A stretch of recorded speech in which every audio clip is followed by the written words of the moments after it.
Welcome to Open Platform Podcast. Today we are hosting none other than sensational South Sudanese lady, and that goes as simply as Sarah. She is an artist, poet, writer, and activist. And you can add a journalist on top of that. Sarah, you're welcome on board. Welcome to Open Platform Podcast. Thank you so much. It's such a beautiful honor to be here, and I really appreciate it. Thank you. We would like to know some stuff about your background because it goes a lot. Like you have the artist, the writer, the poet, the activist, and the journalist. How do you get to formulate to put all these together? This is like very, very complicated to answer because, It is. I love to do what I love to do. So writing and poetry, I think that's something that I practice all the way from school because growing up, I used to have creative classes in school and stuff like that. Okay. And I love reading.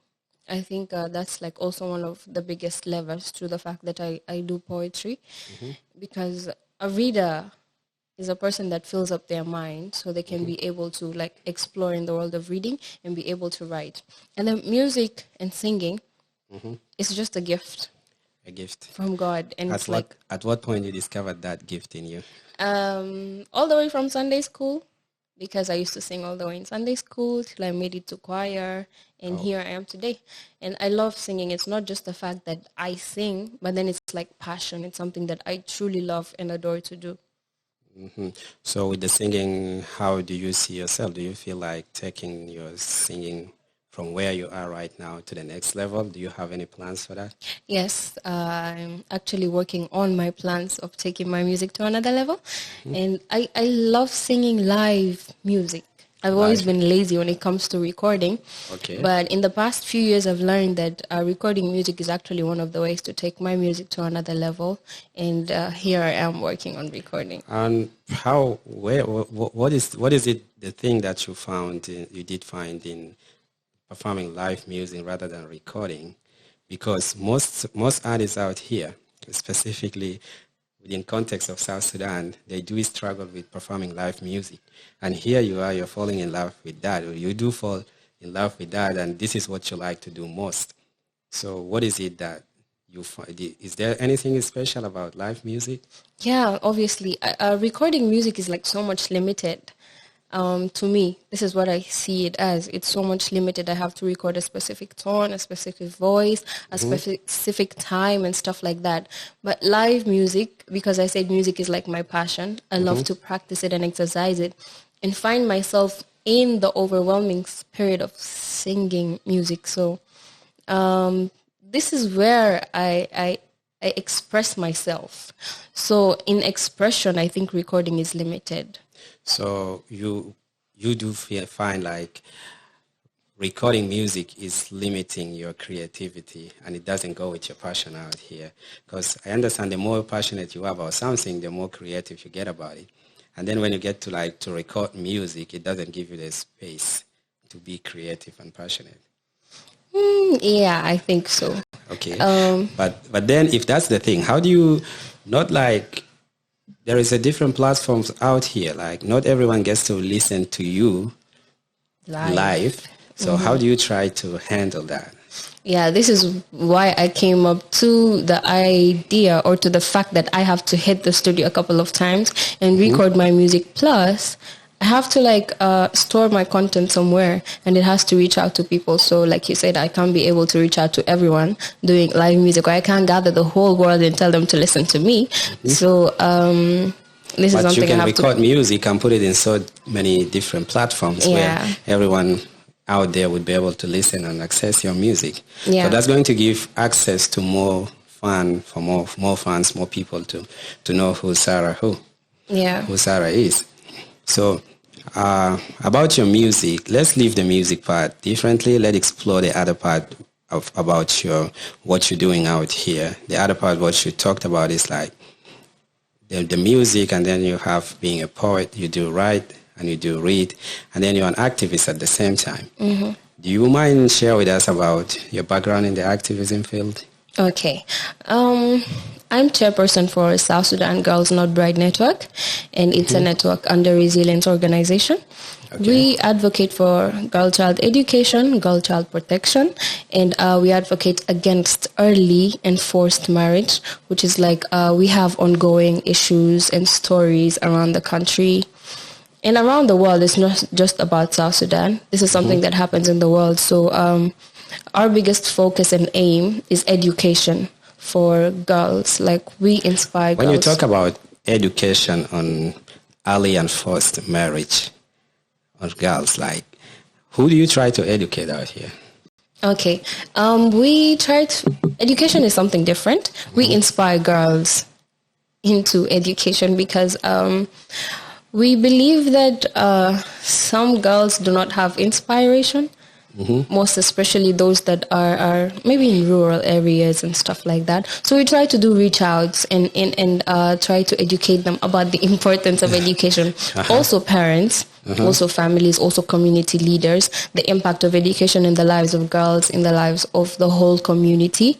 And forced and early marriage is a campaign, or is a reach out to everybody, actually, because usually it's families that force a girl into marriage, not a girl that forces herself. Yeah. And then if it's a lady that gets into an early marriage by herself, that's it usually happens under EUP, early unintended pregnancies. This is where we do campaigns against on EUP, which is early unintended pregnancies, and education on sexual reproductive health and stuff like that. So it's like a broad network for... Okay, is there any other field that's in the field of activism that you're active in apart from this network? Yes, shout out to Youth for Peace and Change. This is a platform that we formed a year ago by estimation under Plan International, and we advocate for change. What type of change that you're advocating for? The biggest aim of Youth for Peace and Change is to gather youth into a network where they innovate, where they try to address issues within their circle, issues that affect youth. And because when we were having the girls network, we thought we're only focusing on ladies all the time, on girls all the time. How about the youth? What do we have for them? And this and da. And we thought of Youth for Peace and Change to also inspire youth, to also bring a harmonious collection between youth, because they can also be a part of protecting the girl child. We can educate the girls in the community, but how about the youth in general? Because we are the first people to express what it means, change and transformation. Okay, you talked about gathering youth in one place to innovate and create and to talk about issues that are affecting them. So what are the things that, within context of South Sudan, what are the issues that you guys have identified, like, okay, these are 1, 2, 3 that are affecting youth in this country regardless of the agenda? Okay, issues that affect youth are so much wide, actually. And it runs down from the fact that they are limited to, I don't know how to say this, but youth are kind of neglected. We look to the biggest percentage. When you talk of neglection, they are neglected. Neglected by who? Yeah, hold on. When we look to the biggest portion of number of people in South Sudan, youth are actually the most. So that's there is about poor South youth Sudan participation. Yes, South Sudan population. There is a poor youth participation in politics, in a lot of areas. So this network aims in activating talent, skills, potential in youth, so that they can be able to learn to explore their skills in very, very various areas. And like, youth are the future leaders. So we start within the network, the leadership of the network, how to practice leadership and this and that, the qualities of a leader and da. And I believe that by the time members of Youth for Peace and Change become actually leaders in our government, I believe from the time they have spent being leaders in Youth for Peace and Change, they'll be actually good leaders. I will take you back to a question that I asked about the things that are affecting youth in this country. What are they that you identified, and how do you guys trying to tackle that? Okay, challenges that face youth in South Sudan. Like I said, poor youth participation in politics, in a lot of things. And when you talk about poor youth participation in politics, to participate in politics is something that it goes back to individual decision, like you taking a decision like I want to be politically active or not. It is not like someone has neglected you. So you have the option to decide like I want to take this and view my political views here. I want to join this party. I want to join this political platform. So it is not an issue of someone being neglected. So it's more of an issue of someone not being aware of how and to participate in politics. So and you mentioned something about youth comprising like more than 70 whatever percent of the population of the country. And then you talked about them not being represented. Because if you looked at the population and the percentage of youth, if we are talking about the mechanical majority, then 75% of the government should be from the youth. But now this is not what is happening. It's opposite. So how are you guys trying to address this? Okay, this platform, the first awareness obviously goes to the youth. Like I told you, trying to make them understand what their potential is. Like you said, it happens by personal interest, because you can't push somebody and tell them, you're a leader, or you need to participate in this politics and a political party, like you said. So this starts within them. Yeah. This is why we focus and we aim on them learning what their potentials are, where they can lead, because leadership is not just only in the government, in the community. It can also be in their homes, in their schools, and this and da. So we use this network and this platform to inspire them to find their personal skills, so that they can be able to understand that they actually can be a leader somewhere here. If not here, then there. If not there, then somewhere else. Yeah, that's... About your music participation, would you like to share with us like your musical participation, like around the region, the globe? How far you have gone with that? Okay, I once participated in a regional, I can say it's regional, conference that it was called Art, Music, Culture and Heritage as Levers for Silencing the Guns in Africa, which was under the African Union and Silencing the Guns.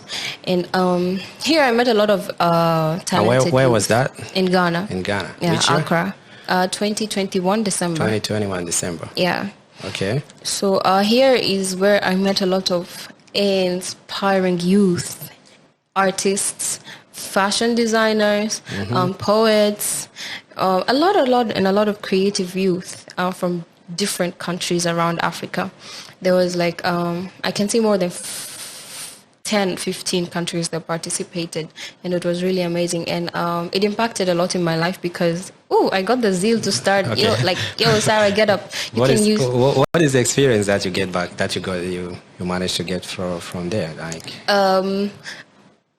I got to meet these people and saw how much they are using their music to impact the communities and their societies. And everybody be like, check out my YouTube channel. And I'm like, I don't have a YouTube channel yet. So by the time you went and participated in the conference, you have no YouTube channel. It was there, but with no content. With no content? Yeah. Yeah.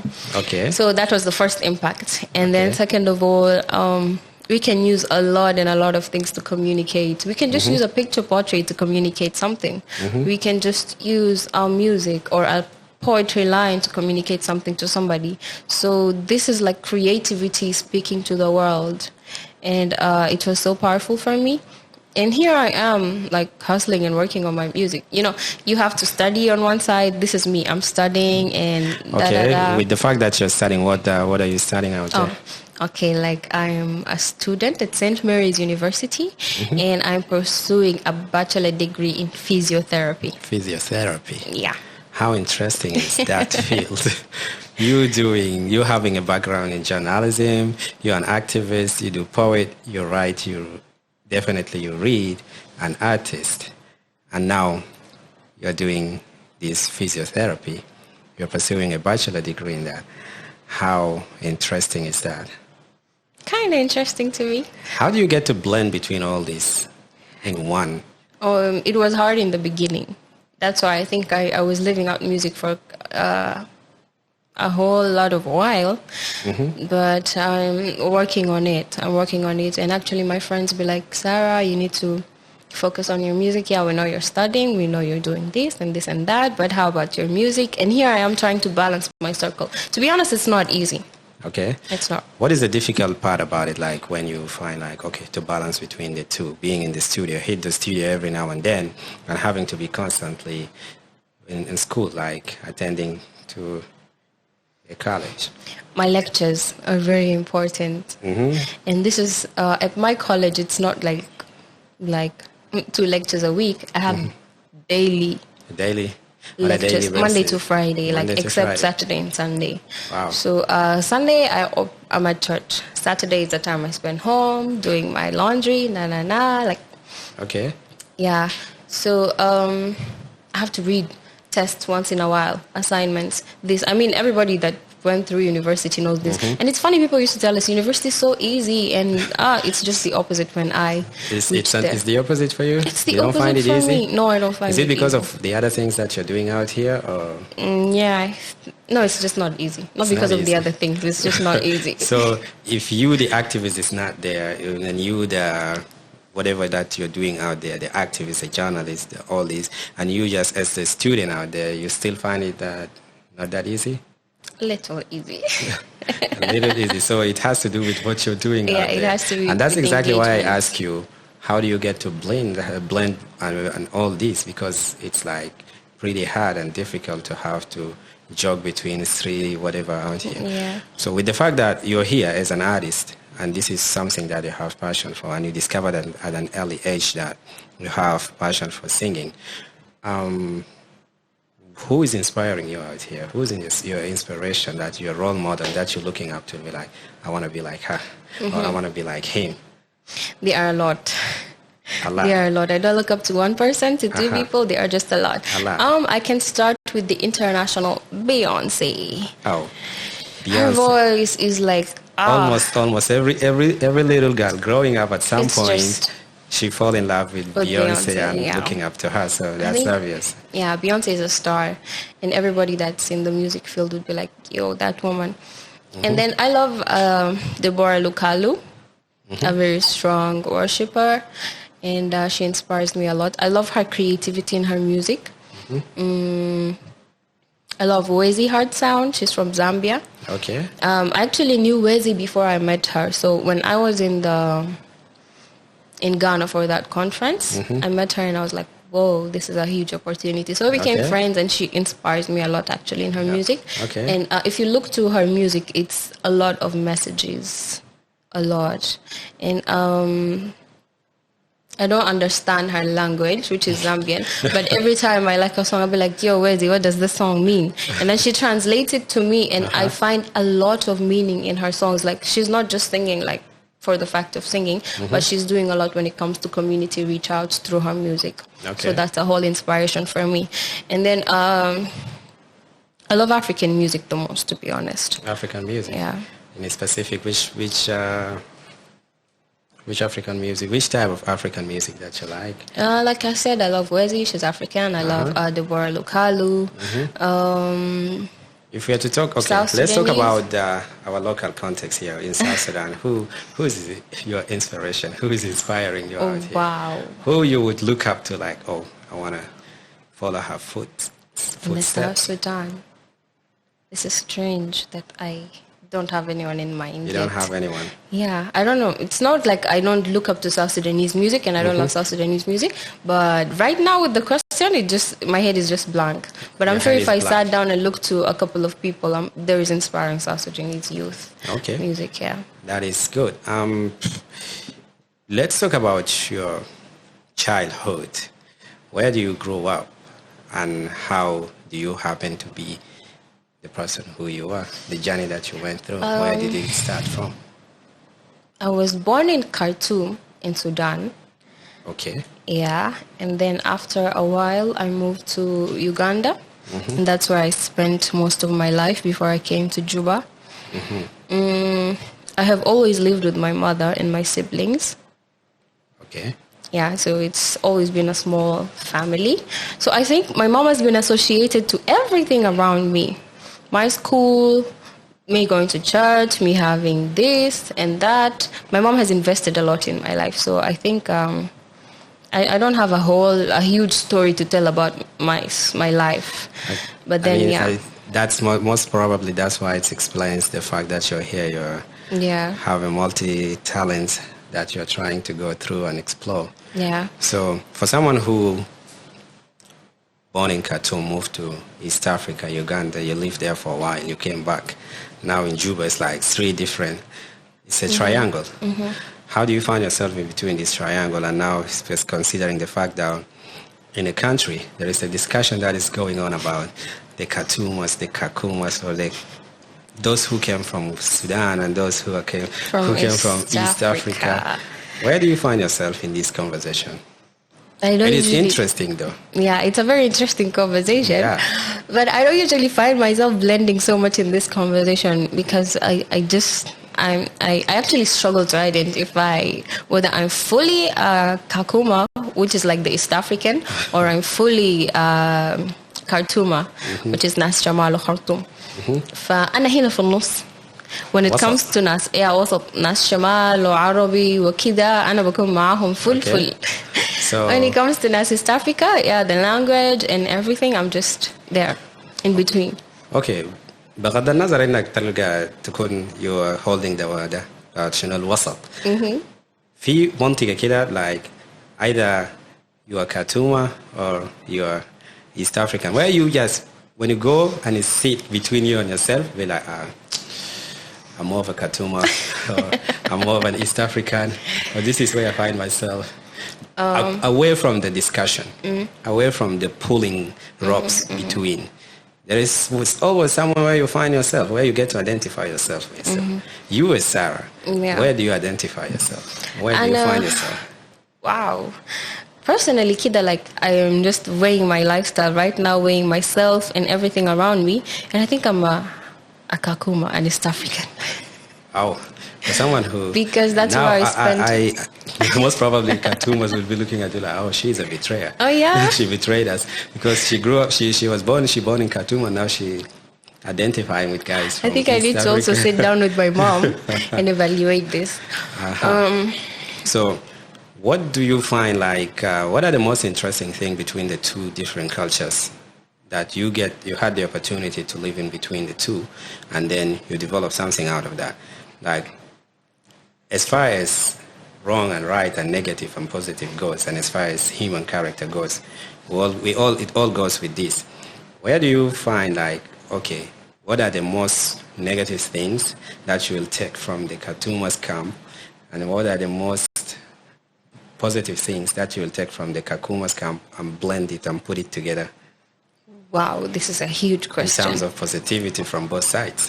Positivity and negativity from both sides. Let's talk of taking the positives from both sides. Positive from both sides. Yeah. Being East African, I think I love the fact that I grew up in East Africa. I received a very diverse kind of education, and adaptation is kind of easy for me. You know, Khartoumers, like if I was fully a Khartoumer, it would be hard for me to adapt some type of way. Okay. Most especially if I went straight من Khartoum, like right now at this age I'm in, ومشيت East Africa حسي ناس East Africa الجنوبية في إسلام بيشوفوني زول ده جاي من خرطوم. يقولوا دي خرطومية. دي خرطومية بحت عباية وسكرت لك وراعي هناك. It's good لأنه ده decent يعني أنا ناس الشمال في المبادئ أصيلين شديد. When it comes to raising children, when it comes to المبادئ الأصول وكده, Khartoumers are so good at it. And my mom, أمي يعني شمالية بحت. So you are basically telling us that you would take the المبادئ that التربية بتاع الأطفال في البيت من الشمال نلخبطه education. To blend it with education in the East Africa and put it together. This is the perfect combination that you're looking at. And this is what I am. And this is what you are, and this is who you are currently. Yeah. Okay, that is really interesting. So you moved to East Africa at an early age, and what I realized is that you haven't lost the language. Yeah. How did you get to maintain that? Okay, by the time I left Sudan, I was just in class 2 يعني سنة تانية وأنا كنت ماشية للثالثة. Okay. Yeah, هو بعد ذاك مشينا East Africa وبديت من أولى. You started afresh. Afresh. زمن ذاك ما في أي إنجليزي واحد. So I started all the way from primary 1. Okay, by the time I was leaving from class 2 to 3 في الشمال هناك أنا already كنت بعرف أقرأ وأكتب اللغة العربية. Okay, so and you do still up to now? Yeah, you until can read now and write I can Arabic. read and write Arabic. فلما مشيت East Africa, my mom kept me practicing the skill of reading and writing in Arabic. And this is why like buying me books in Arabic. And when we're watching a movie like on Hinai, we could مترجم فيلم بإنجليزي ويكون مترجم. My mom will be like, "Can you read it?" And I'm like, "Yeah, kida." So I've just been practicing she it. She encouraged you out there to maintain that. Yeah. Okay, if we are to go back to the fact that you do read out here, what are the readers or authors that the authors that you do read from? Who do you read for? I love reading قصص خيالية. Do you have مؤلف معين بتقرا لها ولا حاجة ولا؟ No, ما عندي مؤلف specific. Okay. لكن ما أظن عندي مؤلف specific. أنا نوع الزول اللي بمشي مكتبة بشيل الكتاب. I always struggle finding a book to read بالمناسبة. لكن بمشي المكتبة بعين الكتب كده. Sometimes you pick a nice book, the colors are so beautiful, and then when you start reading, it's like, no, this is not the book I'm looking for. This is not what you're looking for. Exactly. So I'm gonna get like 10 books. A bunch of them. Yes. And then find myself a seat, and then I read like غلافه, what it's about, كده عجبني. Then let's start on this book until we finish it. Then so okay, what is the thing about the قصص خيالية وما أعرف ليه قصص خيالية؟ Because في العالم الواقعي بتاعنا ده I love to explore in the world بتاع الخيال. Okay. You know, can we say that you want to escape from the reality? That's why you go, you find yourself in the عالم بتاع الخيال لما تقرأ في القصص الخيالية. Yes. Yes. طبعا نحن جيل بتاع سبيس تون. يا الجيل بتاع سبيس تون وعشنا في خيال كبير. خيال جميل يعني لحدود حسيا انه بحب سبيس تون لسه بحضره as much as possible. فلما اجي داير اقرا كتب وكده بلقى نفسي I'm picking قصص خيالية قصص خرافية فبلقى نفسي عايشة في in a world of خيال. It's like reality. It's not blending with the reality. It's just kind of confusing and overwhelming to the mind. And then this is how I exploring it. Okay, that is good. One question that I would like to ask here is like, where do we get to find your music for people who would like to listen to you? Okay, this is a question that I can proudly answer right now. My YouTube channel is now on, and I'm going to be uploading most of my content so soon. It already has content, and then my audio Mac. And yes, here we go. Here is YouTube, what I'm starting with. YouTube, audio Mac. This is where whoever wanna listen to you, to your music, your content, they'll be able to find you there. Yes. Sarah Atoj, thank you for gracing Open Platform. We would like to have you back again. We're glad to have you. Thank you so much. Thank you. It was a great time. Hi.